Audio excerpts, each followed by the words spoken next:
انوکھی طلاق۔ بسم اللہ الرحمن الرحیم۔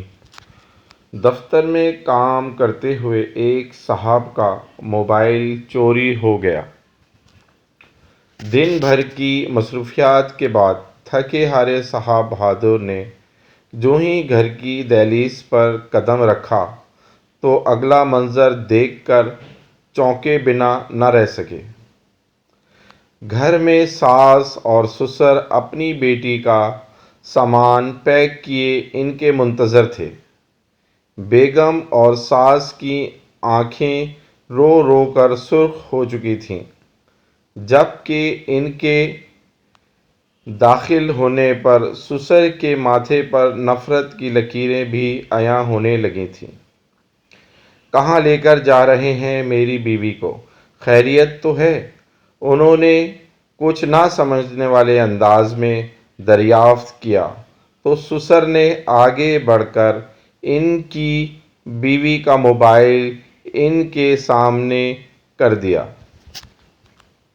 میں تمہیں 3 طلاق دیتا ہوں۔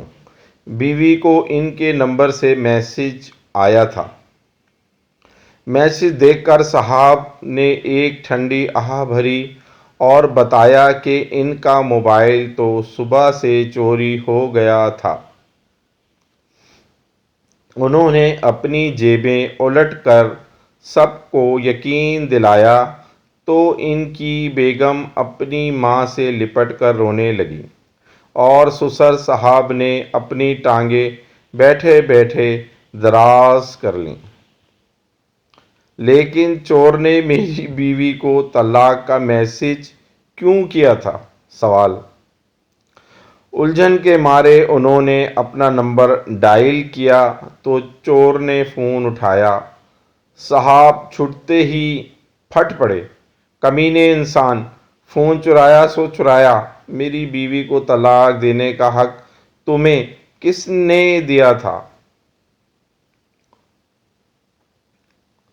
چور نے اطمینان سے ان کی بات سنی اور کہنے لگا، دیکھیے صاحب، صبح جب سے آپ کا فون چرایا ہے مجھے آپ کی بیوی کے 36 میسج موصول ہو چکے ہیں۔ کہاں ہو؟ کیا کر رہے ہو؟ کب آؤ گے؟ آتے ہوئے یہ لے آنا، اور ہاں یہ بھی جلدی آنا، دیکھو فلاں چیز ختم ہو گئی ہے۔ میں پاگل ہو گیا تھا، تب میں نے طلاق بھیج دی اور میری جان چھوٹ گئی۔